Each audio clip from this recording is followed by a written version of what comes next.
foi a primeira grande crise, porque eu entrei num outro universo, eu entrei para a universidade, um outro rolê, horários diferentes e tal, várias coisas. Já tinha começado a trabalhar, porque logo no início da minha universidade eu já entrei para ser monitor de física num cursinho aqui de Belo Horizonte. E a Mari estava na escola, então... Terceiro ano. Vivendo o terceiro ano dela e tal, isso. e festinhas, e formatura, que não sei o quê. Então essa foi a primeira grande crise. Mas E aí você ficou ciumento? Ficou. Fiquei muito ciumento, né? Porque, digamos assim, antes, como eu estava presente na escola, sabe aquela coisa do macho alfa, assim, que eu tô marcando território, eu tô aqui, entendeu? Aí, imponente. Aí você sai dali e tem essa coisa de tipo assim, caramba, eu não tô lá. Algum outro macho alfa vai tomar o meu espaço, né? Então era o que passava pela minha cabeça, assim, sabe? E você conhecia aquele universo, né? Daqueles meninos que Exato. chegam falando, ele tá lá na faculdade te traindo e tentando convencer ela. E aí você começa a criar aqueles cenários na cabeça. Exato. Só que a minha pergunta é, vocês...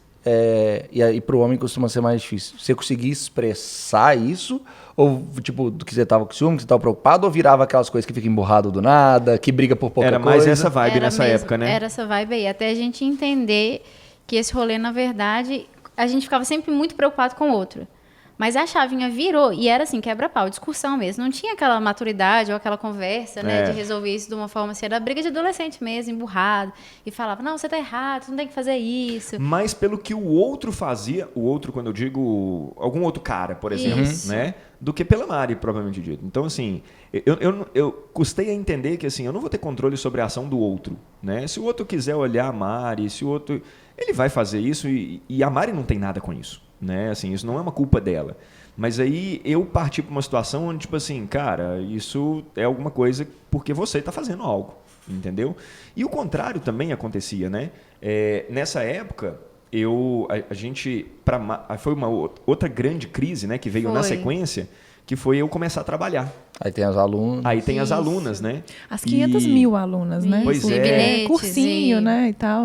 E eu sempre, desde o início, eu comecei a dar aula em cursinho e, cara, eu comecei a trabalhar com cursinho eu tinha 18 anos, né? Eu tinha acabado de entrar na universidade. E o pessoal do cursinho tinha 18, 19, 20. Então, eu era da galera ali também do cursinho. Você era o professor praticamente da mesma idade da galera. Exato. Então, assim... E aí... Professor tem aquela coisa, tipo assim, não, professor, né? Acontece, né? É o palco, tá no palco. É o palco, tá no palco, é diferente e tal. Então, tinha algumas meninas que mandavam um bilhetinho, que mandavam alguma coisa, que comentava alguma coisa numa rede social, alguma coisa assim, e aí pautorava também. Era desesperador. E tem sempre umas descaradas, né? Eu sei de um caso do bilhete, eu queria muito que vocês contassem esse caso. Qual do bilhete? Tem o do bilhete que eu do tava bolso? dentro. Não tinha um bilhete? Tem um bilhete do... Teve um bilhete... É porque em sala de aula... Hoje essa dinâmica mudou um pouco de cursinho, assim, a pandemia mudou. Os meninos, depois da pandemia, eles perderam Esse costume, né? Mas antigamente, em sala de aula, para o menino não ter que levantar a mão e fazer alguma pergunta e correr o risco de ser uma pergunta meio burra, alguma coisa assim, todo mundo mandava bilhete.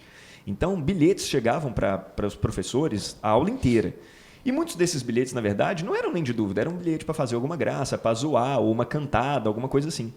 E aí eu recebi um bilhete lá uma vez que estava, a gente falava na época que estava me mascando, né? Que estava me mascando e tal, e deu alguma indireta. E aí eu sempre... Eu sou muito teatral, assim, quando eu estou no palco, né? Então eu lia o bilhete, zoava e tal, e não sei o quê. E aí uma dessas eu guardei o bilhete no meu bolso.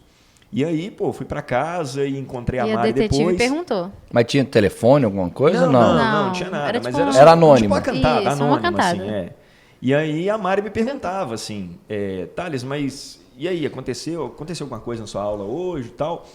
E muitas vezes, para evitar um estresse, porque aquilo ali foi uma coisa que, assim, receber um bilhete não mudou nada na minha vida. Né? Eu não sei quem que é, e mesmo se soubesse, assim, aquilo ali era mais pela graça. Então, e eu sei que isso, né, naquela época, para Mari, ia mexer muito com o psicológico dela.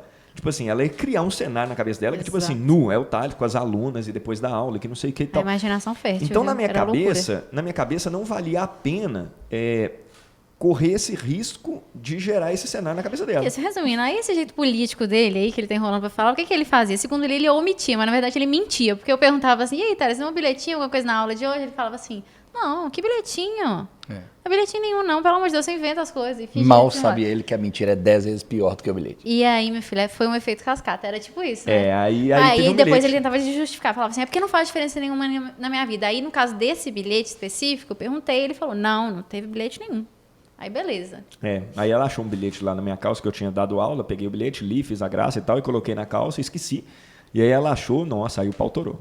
Porque não jogou fora o bilhete? Por que Isso, guardou o bilhete? exatamente. De quem é o bilhete? Exatamente. Nossa, mas assim, foram tempos caóticos. Foi bem difícil, assim, Foi. essa transição, quando eu me tornei professor e a Mari não entendia isso ainda e tal, e foi Mas teve bem um momento complicado. libertador.